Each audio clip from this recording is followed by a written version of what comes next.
Hello and welcome to the Going Nowhere podcast, a series in which we will be discussing various topics related primarily to media such as movies, television, video games, and music.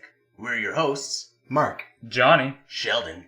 Join us as we ramble our way through a myriad of extremely uninteresting and largely irrelevant topics, making our way through life and ultimately going nowhere. we just watched the Civil War trailer as well as the new Batman vs. Superman trailer, which just came out today. So, what do you guys think?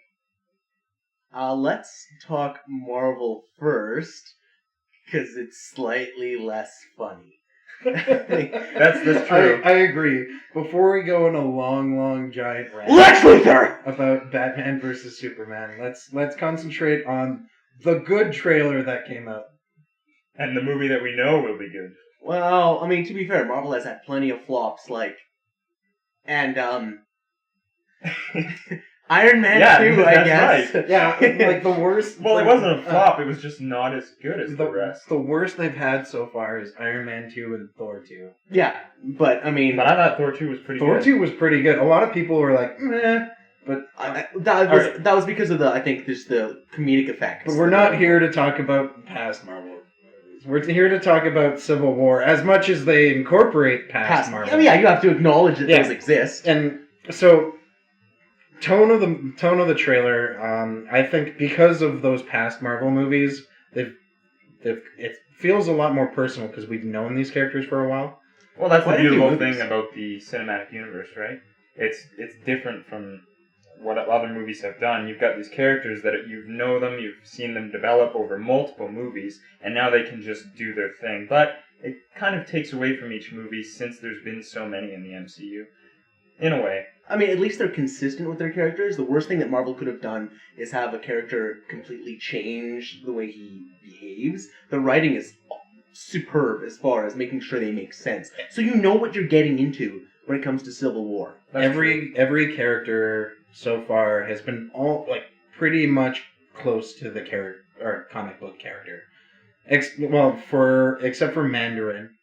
It's hard to say. There's been so many different versions of each character in the comics that it's... Mandarin is in a one-shot. I don't know if you saw it, but Ben Kingsley, spoiler, isn't the Mandarin. He's in prison, and the real Mandarin. Some thugs like the real Mandarin would like to have a word with you. It's like a 30-second one-shot, but it means that there's actually hope for a real Mandarin. Okay. So there's real hope for real Lex Luthor. No, we'll get there. We'll get there. Okay. I can't hold it in. I have a conspiracy theory based on Lex Luthor, but we'll get there. Okay, right. Guys, I know we're jumping the gun. The point I want to make about the Marvel movie Civil War is it's interesting because we're going to have more superhero characters in a movie than ever before, really. I mean, there were a lot in Avengers, but here you've got all these different characters on opposing sides for once. It's not just a nice big team up. And they're going to... Is this the first time they've really introduced a superhero that's going to be getting his own movie? Marvel does a good job at introducing or having characters that have already been introduced in their own movie, introduced into whatever next one is. For example, Iron Man with Samuel L. Jackson in the first one being hey, let's join the Avengers, and then after Hulk, it was Tony talking in the bar. But those people have already been introduced. So you're referring to during their movie, but Black Panther is going to be introduced in Civil War and Spider-Man before they have their own movie. Weren't there post-credits introductions of other characters? I don't think so. I'm trying to think, but I'm not sure. When was Thor? Well, Thor's hammer showed up at the end, but that's not really interesting. But that's not Thor. All the main ones, right? There's the main Avengers, but then you've got Black Widow was introduced in Iron Man as well. She doesn't have her own movie, War Machine, so right? that's not fair. Neither of those have their own movie. Yeah, the only superhero that is female that gets her own movie right now is Captain Marvel. Yeah, but eventually we'll inevitably get there. But back to the trailer. Right, I think it's interesting how they're actually going to start this Civil War, that it's about Bucky, as opposed to mutant registration. It is different than the comic in that regard. And it's not going to be nearly as big. But it is a nice way to tie it to the movie because the last Captain America movie, at the very end, it's about him fighting Bucky and then trying to get him to realize who he used to be. And because it's Captain America Civil War instead of just being Civil War, they had to tie it in personally with Captain America. To the actual Captain America Well, movies. the Civil War comics kind of took Captain America's side, though, Okay. until his spine gets broken, he does. Yeah, no, I'm actually very intrigued to see what they do. I think it should be good. Iron Man gets the shit kicked out of him. I think That was my favorite part that's of the trailer. everyone's for sure. favorite part. I've seen gifs of him just getting his ass kicked. You feel the pain Tony Stark has when The friendship pain. when Captain America is like, sorry, I have no other choice. Bucky's my friend, and then and then Iron Man's like, so was I. Almost a tear shedding. For a trailer, like, and then well he gets done. his fucking ass handed to him. And that kind of goes to, we've talked a bit about Captain America dying in this movie and Bucky Barnes taking over as Captain America.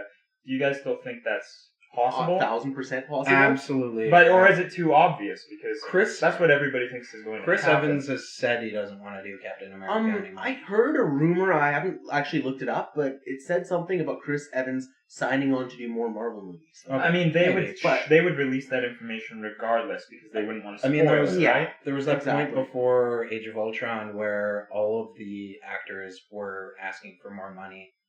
And Robert Downey Jr. had been threatening to walk away. So, I don't know. Maybe Chris Evans, that whole thing about him wanting to leave Captain America, maybe it was just kind of like a feeling he had, but he's changing his opinion on it. I still want him to die. I think Bucky is a much more interesting Captain America. Like, I mean that in the nicest way possible, but Goody Two-Shoes is boring as fuck. I can't remember his last name, but Sebastian, the guy who plays Sebastian Stan. Yeah.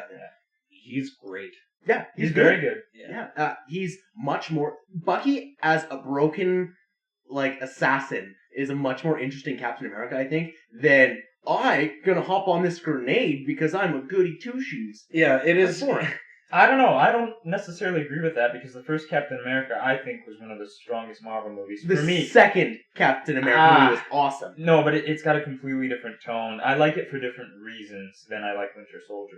But I think the first Captain America, it's got the old comic book movie campiness. Yes. Yeah. And for some reason, I love that. I don't know why. We'll get back to the trailer right after this, but I wanted to say that you started feeling that Marvel was moving towards genre movies during Captain America 2. Oh, absolutely. Yeah, and I think they fucking nailed genre movies. Well, when you look at Ant-Man, which had its was own feel to it, Guardians of the Galaxy had its completely own genre kind of feel to it. Also, may I say the movie I'm most excited for, Doctor Strange, is being directed by a horror director who did Sinister and Sinister 2, but everyone makes mistakes. I think that'll be really unique in the MCU because there hasn't been a movie that really goes that dark. But he's also not writing the movie, and that can change it. So, you've got a tight-knit group of people who are writing the script, and you've got that Marvel, belt around you that's making sure that you're doing a good job. And the guy's a good director. I mean, if you think about those found footage sections in Sinister and how amazingly well directed those were. Glorious. The movie itself was pretty well directed, minus the jump scares. Honestly, the writing was the worst part, and the Bagul section jump scare wasn't supposed to be in there, but the producers forced him to put it in. The thing that ruined the first movie wasn't supposed to be in there. It's not the director's. But Doctor Strange is going to have a little bit of that genre of the horror aspect of things. And being trippy as balls. Yeah. And Benedict Cumberbatch. At least no matter how bad the writing is, Benedict Cumberbatch is going to blow it out of the fucking park. But I do like how they've moved from Captain America 2 and that feel of it being like a spy thriller in a way. Kind of that Yeah, it had a very distinct feel. Government corruption thing. And now it's moving towards that again. Captain America 2 to 3... have this amazing feel of being its own genre movie. That was the same thing between Captain America 1 and 2. You can look at the differences between Thor 1 and Thor 2. They're huge. A part of that, I think, was based on the director. The first Thor was directed by Kenneth Branagh. and so he was that Shakespearean background. That's what they wanted for the first Thor, and then the second Thor it had a darker feel to it. All right, so let's kind of go through the trailer for Civil War. I do like how Scarlett Johansson's I can't think of her. Black Yeah, Widow. thank you. Because of Scarlet Witch. God damn it. Yeah, I that's know Too many exactly what I was Scarlets. thinking. Too many superheroes. I do like how Black Widow's character cares about Captain America and warns him not to, but she's also going to be on The other side. And you do see at one point when they match up and you see who's on one side and who's on the other, that Hawkeye is on Captain America's side. So that's gonna be interesting. There's with, definitely like, going to be Black some Widow interesting and- dynamics there. All those previous bonds that were formed between characters. The trailer didn't show Bruce Banner or Hulk at all, right? No, it didn't, and I think that he's not going to. Has anyone seen the alternate ending by Whedon for Avengers 2? No, not yet. No, I don't didn't know if either. it's been released or not, but I've heard that it exists at least. I'm hoping. Hulk in Planet space. Hulk. Come on. Yeah, I would love a Planet Hulk movie. I think now that we've established that Mark Ruffalo is the Hulk, that he should get his own movie.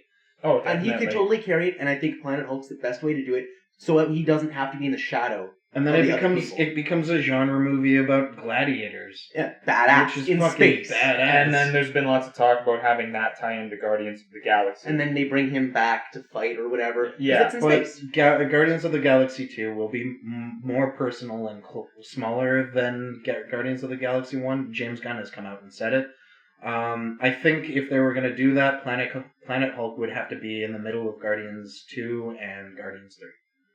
Yeah, I'm okay with that. Yeah, absolutely. At least if they pull it away from Earth, you can't ask that same question we ask every individual Marvel movie. Where are the other Avengers? Yeah, like, why aren't Yeah. they showing up? And then suddenly, like, Avengers 2, they all come together for this, like, just because there's a hint of some Robot old Bro. fucking They were Hydra into base Guardians, or yeah. something. Yeah.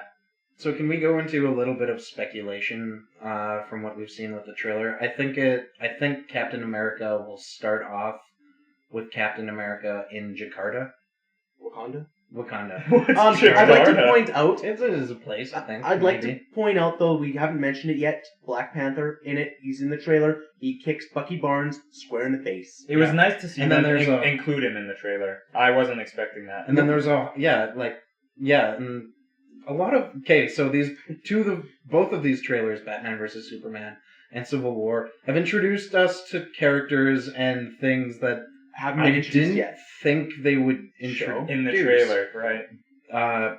Black Panther and Doomsday. Okay, well let's get. Can we switch? I think we've talked a lot about Marvel. We're running pretty late on Marvel. Yeah. We all want to talk about Lex Luthor. Before we get to Lex Luthor, though, I want to just say the trailer has surprise cameos, longer, from Wonder Woman and Doomsday, which is crazy that they just showed Doomsday, something that could have been a big twist. And the crazier part is he looks like a poorly rendered Teenage Mutant Ninja Turtle.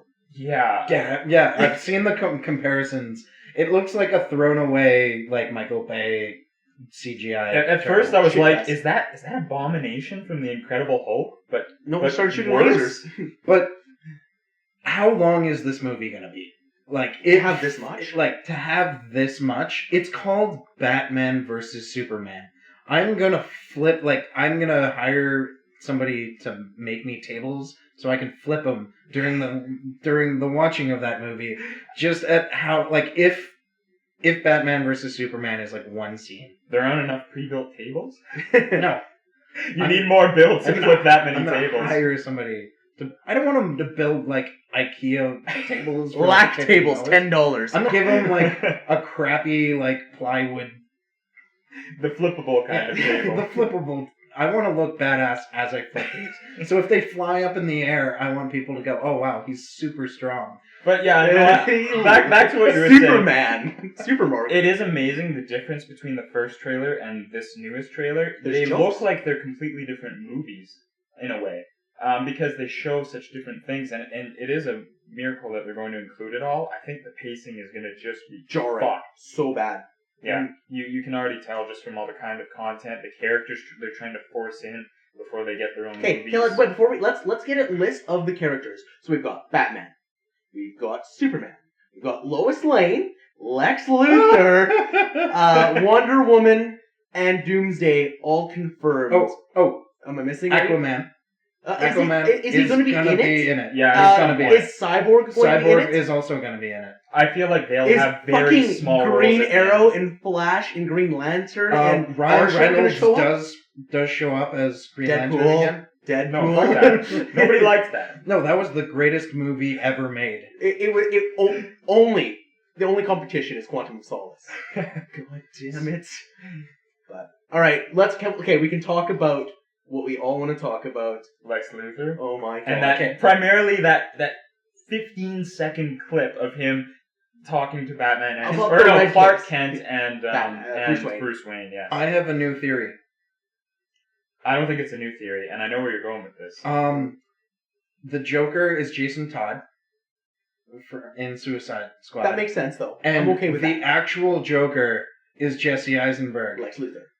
It's just that everyone handed Jesse a script saying, "No, you're playing Lex Luthor," and he's like, "Oh, but he's the Joker, right?" And they're like, "No."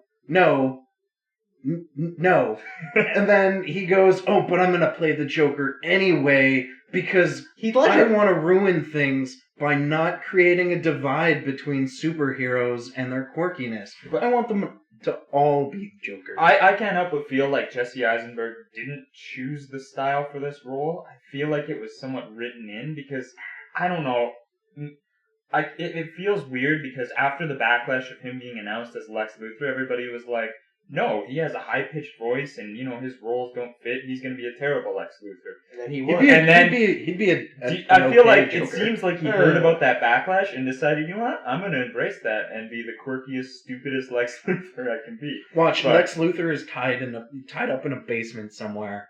Now, Shelley, you had mentioned to me that there was a theory about him not being the real Lex Luthor, right? Going to actually, from what I gather, he's going to be the son of Lex Luthor. So maybe Lex Jr., which makes sense considering how old Batman is. I think that's part of what ruins it too, is he's can't be much of a threat when he's that young. Batman's old, but Superman's young. And it's weird.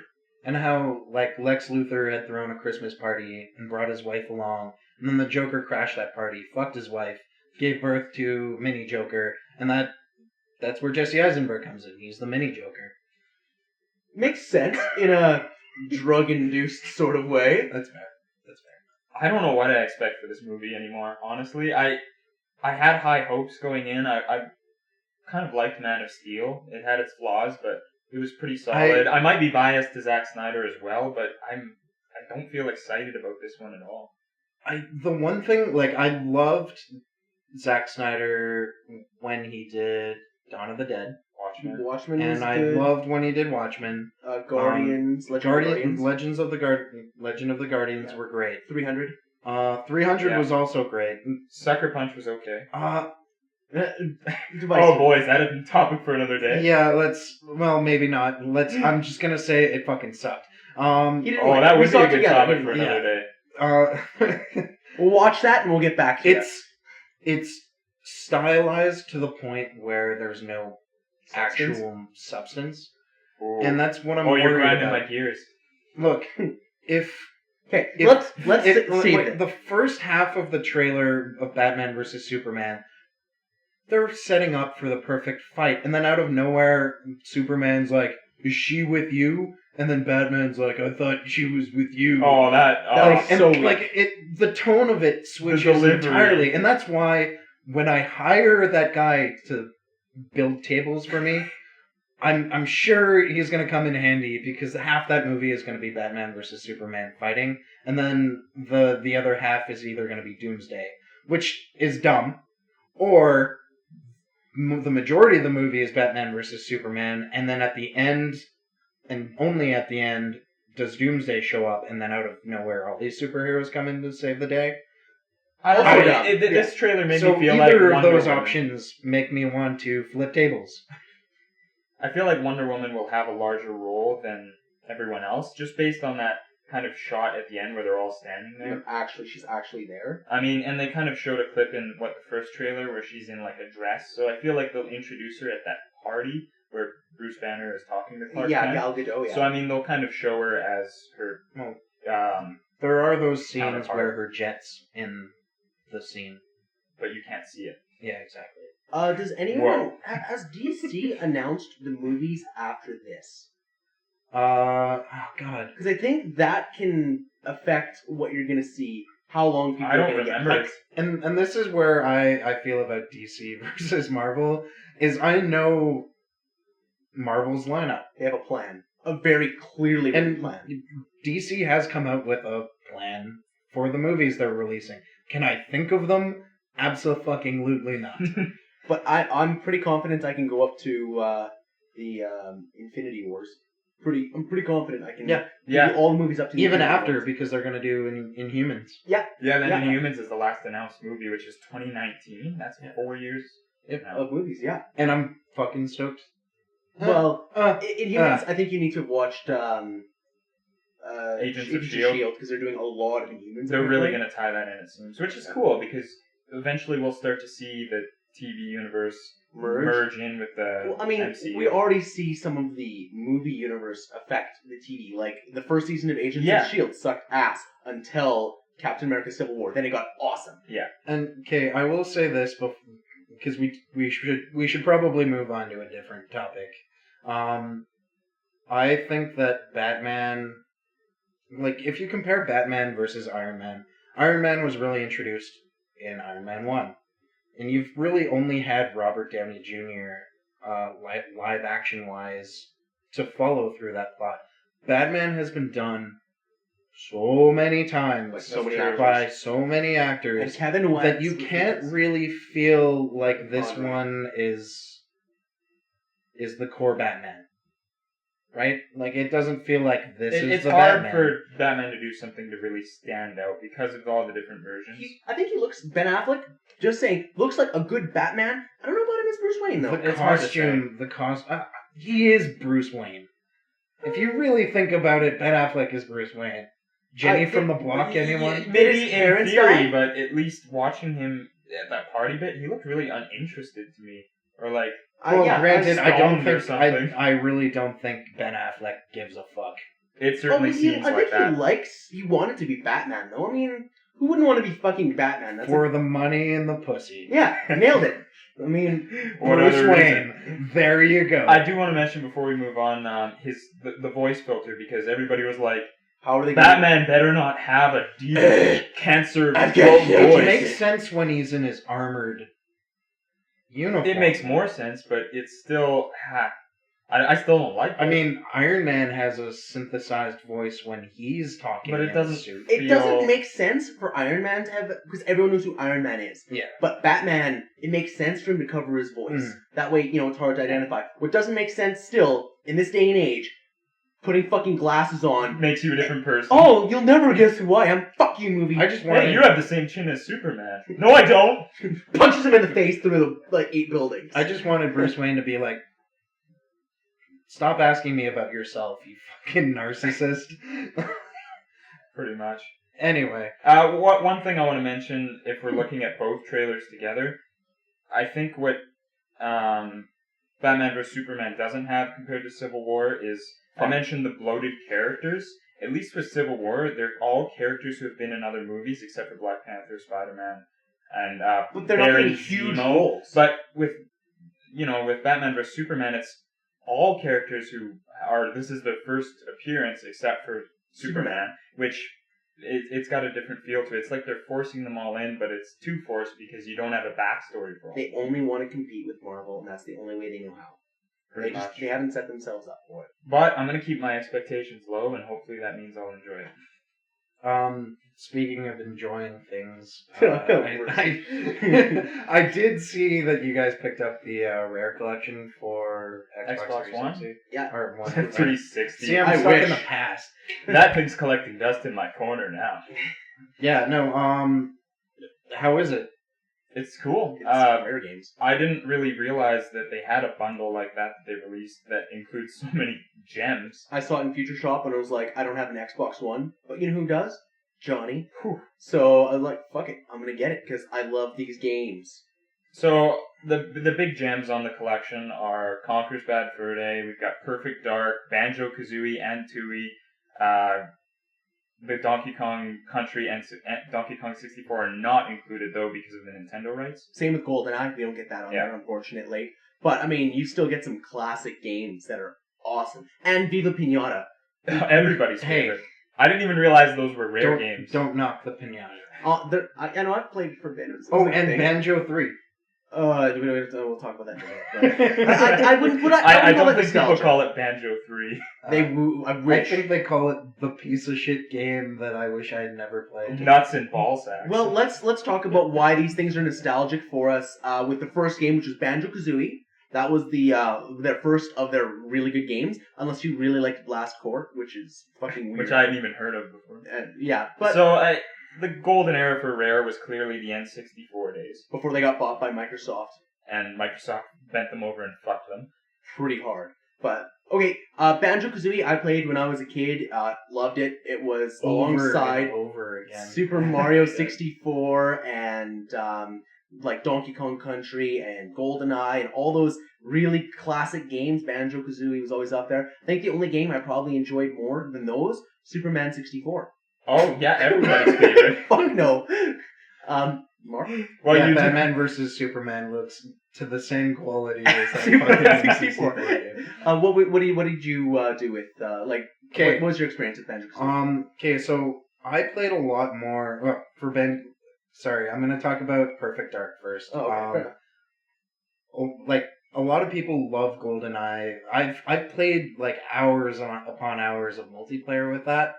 Perfect Dark had the best multiplayer for N64 when it came to first-person shooting. Well, they perfected it. Yeah, well, exactly. They you can play maps from GoldenEye on Perfect Dark because it's the same. So they grabbed the multiplayer from GoldenEye and just improved it 1,000 times. Well, I don't know if you know this, but GoldenEye's multiplayer was added 3 weeks before the final deadline. I didn't know about that. It ended up being the best factor. Best part. Because I noticed that Perfect Dark, when I was growing up, not a lot of people actually had it. I know it was a later release. And it needed the expansion pack, which is a pain in the ass. Yeah, I know GoldenEye was the game that everybody had, so that was the one that I played. I unfortunately don't even remember playing Perfect Dark as a kid. But, I remember, having having 4 people over at my house playing Perfect Dark, and we set up AIs.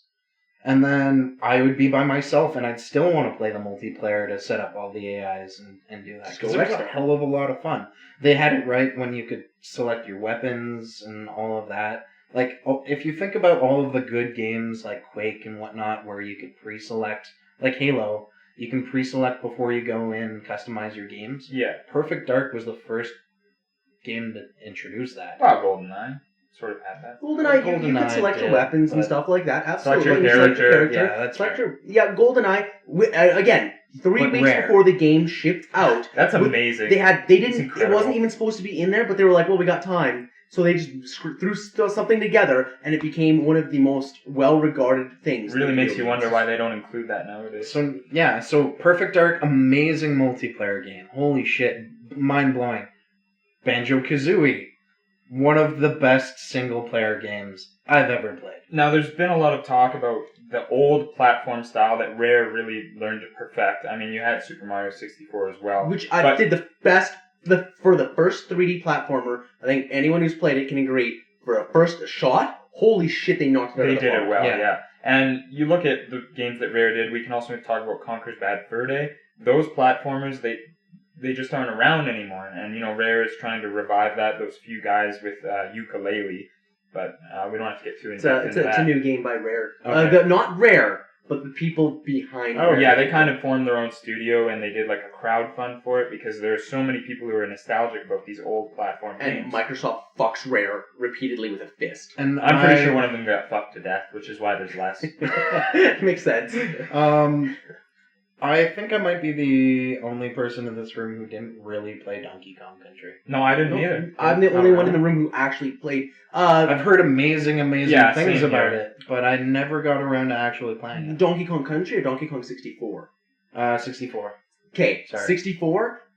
They perfected what they did in Banjo-Kazooie and Banjo-Tooie and essentially skinned it with Donkey Kong, Cool. and it's fucking awesome. It's great. You get a bunch of different characters, which means the gameplay style is different. Each character you unlock as you progress through the game, and they all have their own specialities.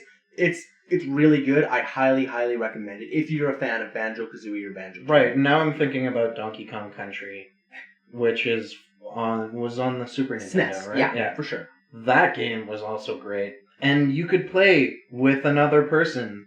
It was pretty, that co-op, yeah, and they re-released it they didn't re-release it, they're coming out with it for Wii U. Or the they Donkey have. Kong Country, Yeah. and Yeah. 3DS. And I have the 3DS one. I played a little bit of it at one of my friends' house. It's great. Donkey Kong Country will forever be a great platformer. It's never changed. They keep the exact same formula because it works. It's same with the 2D platformer Mario. If it ain't broke, don't fix it. Yeah, think about all the mine levels where you were like in that little cart and you were jumping. Black Holy and crap. lights on and off. And Also, the soundtrack for that game itself is also mind-blowing. classic. I remember just trying to get to sleep, and I was like, you know what I'll listen to? I'll listen to the entire Donkey Kong Country soundtrack. It's really good. A lot of people talk about the nostalgia goggles factor with these N64 games, I'm and wearing I feel like I just played Banjo-Kazooie for the first time last night. I know I had seen it played as a kid. I familiarize it with the N64 era, but it's just a good game. Like, it's not the nostalgia factor because you play it and it's just classic platforming action. And it's like Ocarina of Time. They made a great game. How do I say this? They It's just stand objectively good.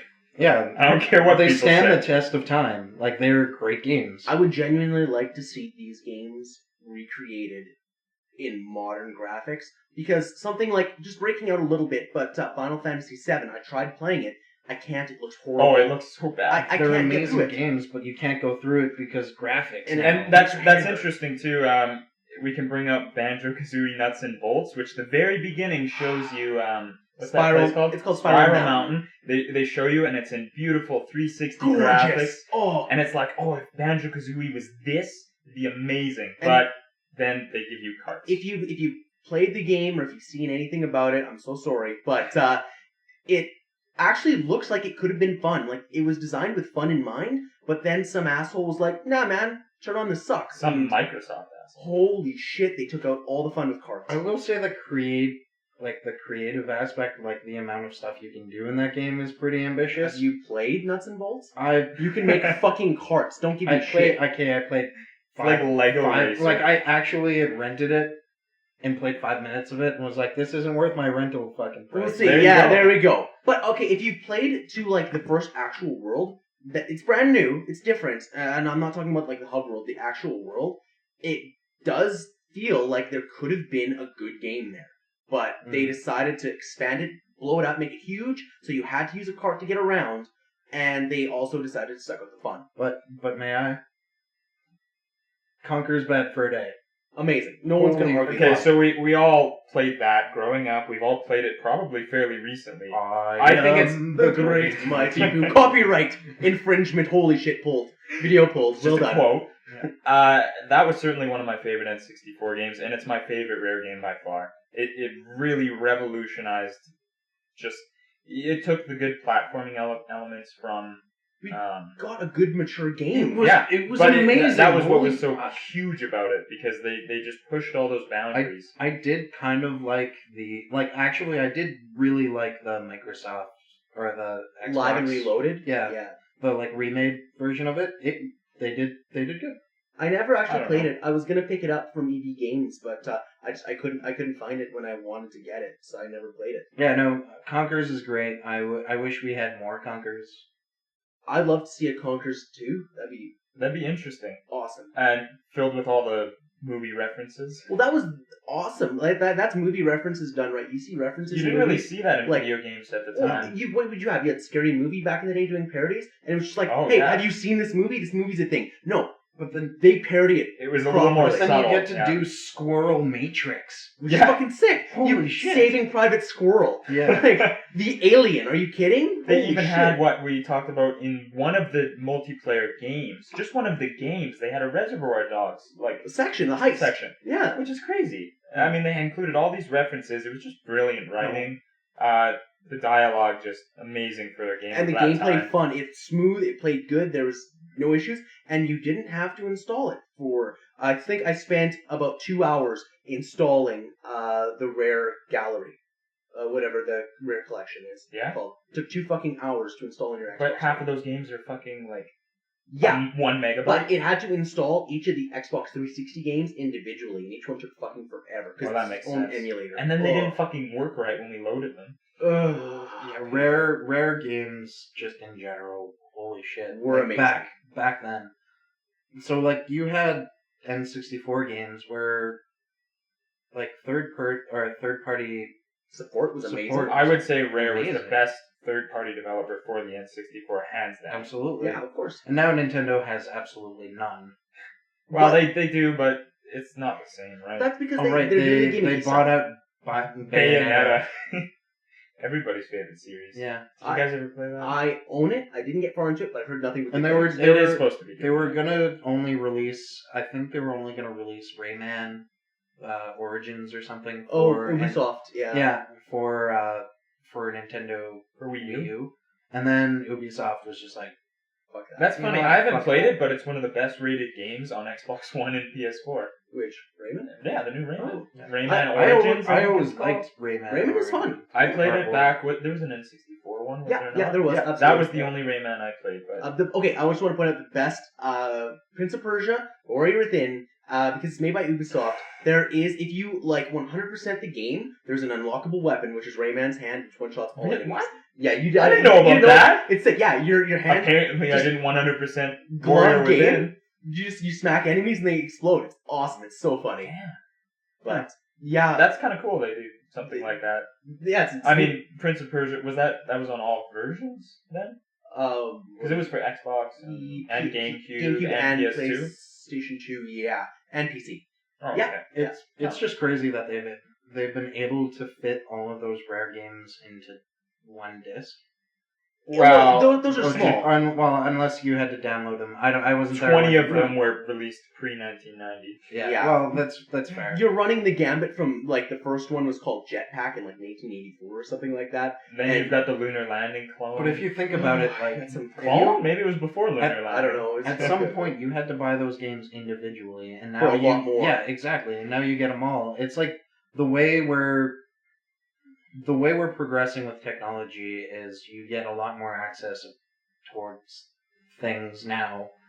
I don't know what I'm trying to say, but It was $1 a game, and I don't regret spending You don't money really on get those kind of deals. No, and I would have spent more than that for just buying Banjo Kazooie, for instance, or Conkers alone. Yeah, no kidding. Like, I would have had no trouble. I'm actually, sadly enough, more excited to play the Rare Collection than I am for any game I can think of coming out in the near future, except for maybe South Park. yeah. Oh god, what's the title of it again? Fractured Butthole. Fractured Butthole. Like, That's so oh, good. fuck you. But yeah, we as consumers are getting so much more now. Like, you get the Rare Collection where you get all of these games where you used to buy them alone. Just like in music, you used to just like buy one CD because you didn't have streaming services. Like you didn't have this wide variety of selection. You had to go to the with store. like Netflix or music, like just music in general. I know we talked about Netflix and streaming last week, but let's talk about music. All of these streaming services that have been going on, like you get so much more content now. Well, there's so many different ways that bands can release music now. It's not just cassettes and then CDs, and then it was like certain bands would struggle. Now you've got the whole internet, all these different options available to check different bands out. You've got YouTube, and you can torrent different albums, and you have the option to give bands a listen before you go out and buy a physical copy. Yeah, it's great. I like that. I think there are definitely some downsides to the system. When you have a billion bands all reaching out at you, some are going to get lost in the crowd. I know that there are so many bands that are amazing that I haven't listened to because I just haven't found them. The accessibility. Yeah, it's just there's too much going on at once. I think that's kind of an issue I have with streaming, but I also like being able to go on YouTube and be like, well, I want to listen to this song. Neat. I can just access it right away. That's super handy. I feel like a lot of the new bands that I discover aren't from me going out and looking for them. It's referenced by friends. Like, you guys will show me a band, for instance, and then, oh, hey, I'll go check them out. And you check out more of their music. Always been like that. Same thing with live concerts. If you see a band who's opening for another band, maybe I'll check out more of their music, that sort of thing. Yeah, well, sorry. I have a friend who signed up for the Apple streaming service, and because Apple just in general has such a huge library of artists and music, everyone really likes Apple. Everyone signs on to iTunes. Great distribution. Yeah, so I had a friend who's been just sending me nonstop music because it also, I think, if you listen to an artist, they also give you suggestions because of Genius. Yeah. Yeah, they're like App Genius. So in that aspect of reaching out for new bands and stuff like that, Apple, I think, does it best for streaming.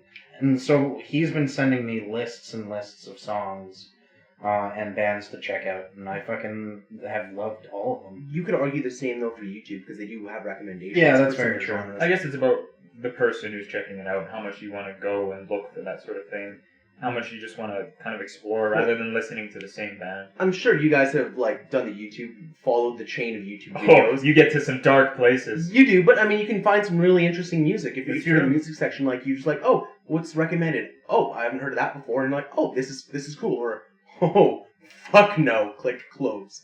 No music videos? Don't like that. Okay, well, now that we've gone towards like this streaming stuff and the ability for artists to kind of just set themselves up for success rather than relying on record labels, what do you think of like crowdfunding and? You've seen it's worked quite well for a few different bands. Misery Signals crowdfunded their last album, Absent The Light. quality of that was just They were able to get a good studio. Same thing with Protest the Hero when they did Volition. They were able to get the nicest studio in Canada, I think it was. Day to Remember. Day to Remember literally just had written a big giant letter as a fuck you to their record label before they came They're seeing a lot more of the profits, it seems. They're able to get more support.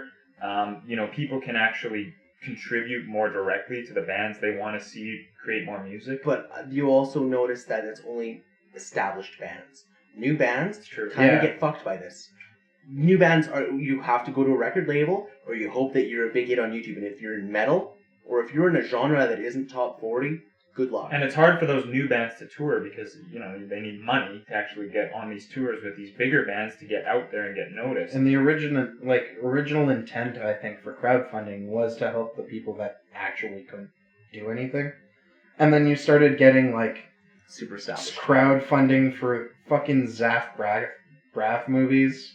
And, Veronica Mars, the, theatrical release. Oh, I don't know shit. about different, movies. And, I think it's done a lot more for the music What I was industry. trying to say is, bigger, people who had money and who had backing I think started it's taking advantage of crowdfunding. okay. That's true. Crowdfunding can be good because it can limit the restrictions that you might get from a producer or someone who's saying, we're giving you the money, you have to make it the way we want. Yeah, Right, and all right. of that money goes to them because they've gone out and done it themselves. It's a DIY. I think that's why so many bands are doing the crowdfunding. They can go and make the music they want, and that They don't have to make a love song. they on don't every have album. to meet these expectations of the record label. I imagine a lot of record labels offer more freedom than some. I understand some get a lot of hate because of how restrictive they are and how stingy they are. If I recall correctly, Green Day had a triple album release in the same year. Uno, dos, Tres, and Tres, because they wanted to get off that record label, so they're like, oh, we'll fulfill that contract. 1, 2, 3, bam, bam, bam, 3 albums like that. I'm pretty sure that's what Drake did when he wrote "If You're Reading This, It's Too Late," because he. Funny enough, the title of that album is basically a fuck you to his record label. And Baroness did that when they released their Yellow and Green album. Well, it's too bad that record labels haven't modernized at all, right? They're still rocking that same business model that doesn't work anymore. Well, it's all about the money, right? Yeah, but it doesn't work. Granted, I can go and if you're an artist like fucking Justin Bieber or Selena Gomez who like sell out stadium seats. Oh, they don't write any of their music. Come on. Well, there's actually one guy who writes all of it, and he's brilliant. I'm going to say that. I would like to say, though, Adele, apparently, I read it, so it's got to be true because it's on the internet. Of course. That's how that works, right? Adele sold more copies of her newest album than Returned did. Huh. That's impressive. That is quite good impressive. for her. Yeah, that is good. That's she writes her own stuff. She does. She's actually super talented. Holy crap! Like I was listening to like people had been talking about Hello, constantly, and I finally listened to it one day because I was just curious to see what it was. I've never heard of a more like remix worthy song. It sounds like listening to Hello made me just think of like going back to Sham, where I like it just fits that kind of like EDM. Umbrella. I think there's a very big difference between the music that someone will listen to and they'll like it versus what they listen to in their own spare time. There's a lot of music that I hear it and it's like, yeah, that's pretty good. I enjoy that, but you know, I'll listen to a certain kind of music on my own, and I feel like I listen to a lot of music in my car, which is why it's the only reason I buy physical copies for the most part. I like to support the bands, but ultimately I like to use CDs when I'm listening to music in my car. I know people will use their iPods, they can just plug it in. I used to do that, but the audio quality on a CD, infinitely incomparable. Better. Yeah, way better. So for the listeners, I have a rack of CDs in my room, or in the living room. It's almost full, and I love CDs because I can just bring it in my car and listen to it. I don't actually have an auxiliary cable or an auxiliary port in order to listen to my MP3s. Vinyl is the way you want to go. I guess it depends on each person and how they're going to listen to their music. If they have more time to do so at home, if they like doing it on the go. A lot of people listen to music while they're working out, so that, you know, iPod's the way to go there. Well, I think the convenience, the simple convenience of having your music library in such a small, compact way to go. My car is loaded with CDs right now. I think all of ours are. Yeah. It's a mess in my car, and, I mean, thank God I have such an eclectic taste, because I could totally see someone being like, oh, it's got Zach Brown Band in there, but I also see, what the fuck is a Swallow the Sun? I'm not going to break into this car. I've got Guardians of the Galaxy soundtrack. I'd break into that car for that. Oh, yeah. I have Against Me, and then I have Drake. Frank Turner. And then I have Frank Turner, and then I have black metal, and I have The Contortionist, and I have like Being as an Ocean. So, yeah, it's a wide variety, but holy shit, do I need to take them out of my car. Oh, well, see, I did that yesterday. I brought all my CDs in because I needed to reorganize them, because you end up doing the whole chain of CDs where you end up with CDs in the wrong cases, and you gotta, like, follow the trail backwards. Yeah, I've done that before. But I brought it all inside because I wanted to switch a bunch of out and, like, switch it out with my collection, because I'm not going to keep my collection of CDs in my car. There's, like, 100 CDs there. It's still my preferred method to listen to music, though. Probably because I spend so much time in my car and I'm not doing anything else. I'm just driving. Okay, so you're the vinyl guy, Mark. Yeah. What, between a CD and a vinyl, you think vinyl sounds better? Like, what is inherently the benefit of buying a giant fucking disc that's completely obsolete and pointless? What's the difference between having a record player and a CD player? That you have to flip over halfway through? It does seem more inconvenient for... I wouldn't even say it's better. I think it's just different. It is different and much more expensive. And sounds like less quality. And I will say this. Is it because you're a hipster? Okay. Yes. No. Sorry, go ahead. And you guys know me, and you guys are pretty much the same. I like having physical copies of things. CDs get scratched so easily. I've lost a lot along the way. Like I've been The collecting them cases since crack. CDs came out. Like the CDs crack, Oh, the yeah. cases are bad. I like collecting, like, the vinyls that I do have are the vinyls that, like, really mean a lot to me. Except for the ones that mean a lot to me, but I can't get because they haven't come out with them on vinyl. Yeah, that's frustrating. They will last a nuclear blast.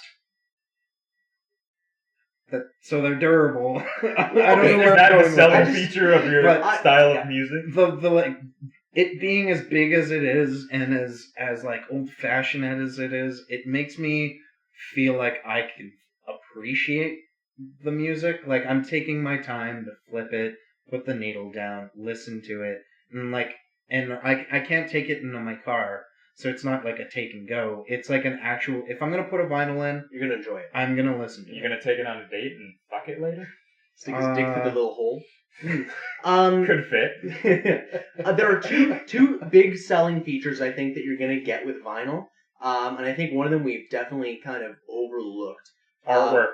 Well, the artwork, one, absolutely. The artwork is incredible for it. The fact that you get this really big, beautiful artwork, sometimes it's completely different from what you get on the CD. That's It's right. gorgeous. I've seen like them put on walls. They look awesome. They're super cool. Absolutely. But number two, and perhaps more importantly, if I've learned anything from Shaun of the Dead, an effective zombie killing tool. Absolutely, yeah. You can throw it at a zombie. So and All the it ones will that you wish fucking you kill hadn't it. bought. Yeah. Yeah. Game over, man. Do I have a few of those? Probably. Do you have a few zombie throwing records? There's some upstairs. We have some like shitty ones. Oh from yeah, Final let's Fantasy. we'll never get rid of Tiny Tim though. Oh no, that's my Why parents. would anyway. you get rid of Yeah. that? No, I through don't the know why. copyright infringement. What I was gonna say something about. Okay, when you do buy vinyls now, because people are starting to pick up that when you listen to a vinyl, you have to take your time, put it in, and it's kind of you're there in the moment listening to it. They're starting to include download codes. So, I mean, you can take the music and you can have it on the go, but there's something, I don't know, you could say it's the hipster way of feeling about things, where it's like you like the old-fashioned way where things kind of take a little bit more time, but you're appreciating the fact that you're doing things. Just like how I bought a straight razor, or not a straight razor, a safety razor instead of like those shitty chic Quattros. Just because I like having that thing as a tool. It's a thing that'll last forever. Like the safety razors, it becomes my tool. Just kind of how I have these vinyls, and then if I want to listen to them, then I can put it in, and then they'll be there forever. Unlike CDs, which scratch, the cases break, and stuff like that. What I don't understand and what is hipster, vinyls are no longer hipster. They're Tapes- super They're a little Tape bit. They're a decks. little bit. Tape hipster. decks are hipster. That's ridiculous. Tape decks have come back. I don't believe that. Trust me, they have come back. You know, Who? North Lane, Yes. they came out with a tape deck. Version of their only album. a tape deck? No, Oh, it's just a version. it's just a version. And people bought it. Yeah, people are. I don't fucking even own buying anything that tape can decks. play cassettes. Why anymore. are you buying tape decks? They will lose their We're value we're moving backwards as a you little keep bit. replaying them. Yeah, it is funny because vinyls used to be like that's not cool, like it's not popular. Yeah, my dad like, collected vinyl. yeah, exactly. And now that vinyls are sold everywhere and that have become kind of a norm, we're moving towards tape decks. And yet we're moving towards streaming. Sounds so like the it's- hipsters need to find something new. Yeah, we're kind of broadening our spectrum here. From like one side, you've got Hyper-convenience. streaming, and then you've got tape decks where you have to fucking grab a pencil and rewind the goddamn tape. And then sometimes No. that goddamn tape gets mixed up. Do you not know how tape decks work? I don't know how tape decks work. You put them in one I way, and then you flip them around, was and you a play the other 90s side. kid. It's actually I was two, and I had tape decks. when Really? was a Because kid. I thought all you do with tape decks is tear them in half and light them on fire. No, what you do is you play it the full way, just like a vinyl. Flip them upside down. You put them back in. You play it. and Yeah, it but sometimes rewinds it's still like after a while it wears out and the That- film that's the film what you do. reel actually fucking like. What if It's you not film, it's audio. really like that You know what I one mean. half The of reel. that tape Then you deck? have to fast forward through the entire. Exactly. But it's sort of like vinyl. You Not have really. to slightly move the needle back. Yeah, very but quickly. You can still pinpoint where the songs are because it's marked on the Yeah. vinyl. That's true. You have to go through that fucking tape deck and rewind it if you really like that goddamn song that was 2 songs ago. There's no simple button. Okay, There's no simple You fucking have to choice. appreciate how easy it is to record on a cassette tape, though. Oh, yeah. By comparison, Absolutely. it's one button instantly, and you get the worst possible quality. Oh, of I mean, course. that's awesome. Don't we record on a cassette tape? We're going Recorder? the super hipster route. That's why. Yeah, welcome to Going Nowhere, where we record on a tape deck. Soon available on vinyl. we're upgrading, boys. We're going on Whoa, vinyl. whoa, gramophone. Gramophone. We're Oh, going to no, gramophone no. right here. Oh, we're Super just gonna hipster. move backwards like all the hipsters. The 8-track should have won. Soon available on Music Box. My soothing voice. Fucking Hey terrible. Okay, Jack Black. Note our Mark looks like Jack Black. Wait, he's not Jack Black? I thought his name was Mark. Jack? We got guest starring permanently. You don't always have to fuck her hard. In fact, sometimes that's copyright infringement. So we're All gonna. He was just talking about girls. You don't know. And if Jack Black's not allowed to sing his own song, I don't know what he is allowed to do. We do have a lot. We do have such a wide selection of music, like platforms to listen to our music. Compared to like Before, how would you get your music? Listening to radio, going to the store, seeing something that's interesting, and Seeing buying a it. concert. now you can just do everything in the comfort of your own home. And find new things. And be a lazy piece of shit. Yeah. Hey, I don't need to have friends. It's never. I can sit down and just enjoy my time being by myself, dick in hand, beer in the other hand. Marilyn Manson's my friend now. It's never been a better time for consumers, but at the same time, it's kind of shitty. Well, it's made the industry very competitive. I mean, it was also- always competitive, but it's different now. You look Now at- it's every man for himself. It used to be every record label for themselves and whatever artists were on that record label, but now it's just every man for himself, now which is awesome. you kind of go to a record label for advertising. They don't give you anything else. They might help you with touring and that, but at the end of the day, you're on a record label. You're going to get advertising. They've got the But connections. then you've got yeah. record labels created by bands, like Death Wish, Yeah. Converge and Trap Them, and Touche Amore.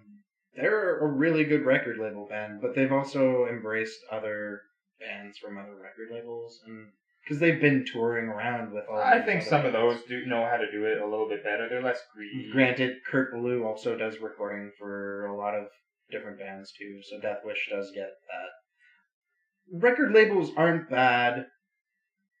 They're like when they're done right. Record labels are there to help the musician, right? But they be able to get pay too for their corrupt eventually. Yeah, like everything. yeah. But that's just what you get when you sign onto a like a major record label, and But that's what you want to be on Yeah, because your name exactly. gets out there, right? Mhm. Exactly. And then, but then you have to listen to their producer because you're not crowdfunded. You're forced to put out whatever they want you to put out. So all of a sudden, you see bands that were on a shittier record label switch to a new one and change their sound completely. It's like that whole Fantastic Four stick thing again, where sorry guys, I just want to like Make fun of where that movie, yeah, where good things go to die. pretty much. Yeah. All right, I think I've pretty much. I think we're We good. probably said enough. That's enough for today. So thanks for listening. Check us out on Facebook, our website, links in the description. Make sure you like, comment, and subscribe. We will be uploading every Monday. And I guess you can join us next week for another podcast because this is the thing we're doing these days. Yeah, we made it to 2 episodes, guys. High score, Come boys. on! 3. New record! Okay, so until next time, we're Going nowhere. Shit. Yeah. Cock.